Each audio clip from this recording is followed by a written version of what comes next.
Ini ndinonzi Infinite Moyo. Ndinobva kuEmpritech Zimbabwe. Tiri kushanda ne-site savers and footpaths paprogram yema-people with disabilities.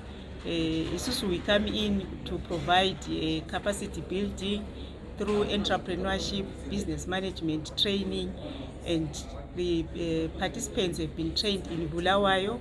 We've trained vanhu 120 ku entrepreneurship and business management. Saka program iri kubatsira kuti people with disabilities vakwanise kuzviitira zvinhu zvavo, vakwanise kuzviriritira instead of kuti vamirire kungopuwa mahandouts, ivo vakwanisewo kuempower themselves kuti vaite mabusiness avo achavaitira mari, achavaitira kuti upenyu hwavo huite nani. Saka pane issue ye-access to finance kuita kuti mabusiness avo asimukire. Mabusiness plan avepo atodevelopiwa, but vakasara kuti vawane mari inovabatsira kuti mabusiness acho astate kana kuti anga astata already kuti asimuke achiendera mberi.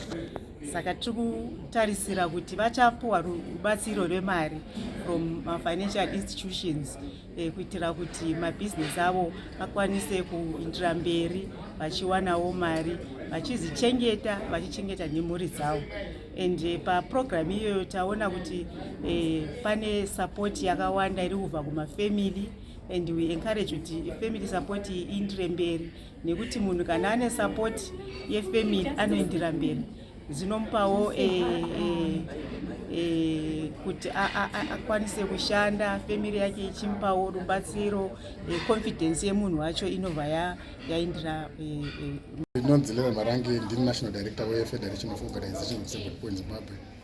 Chirongwa ichi ndechekuzama kuona kuti taita kuti vanhu vakaremara vaone mukana yekuti vawane zvinovabatsira kuitira kuti vagovawo nebudiriro panyaya dzehupfumi, nenzira yekuwana mabasa uyewo nenzira yekuti vawane mari dzetingati zvikwerete kubva kumabhengi kuti vatangewo mabhizinesi avo uye vagosapota mabhizinesi avo vanenge vainawo.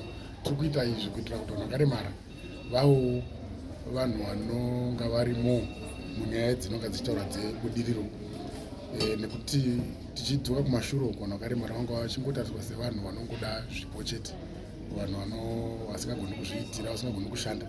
Saka tinofara kuti vemabhengi tanga tinavo, vamwe vacho tanga tine mabhizinesi tanga tinavo pano, tichiongorora kuti patava izvo zvine chirongwa chedu chekuti vanhu vakaremara vapinde munyaya dzebhizinesi chava papi.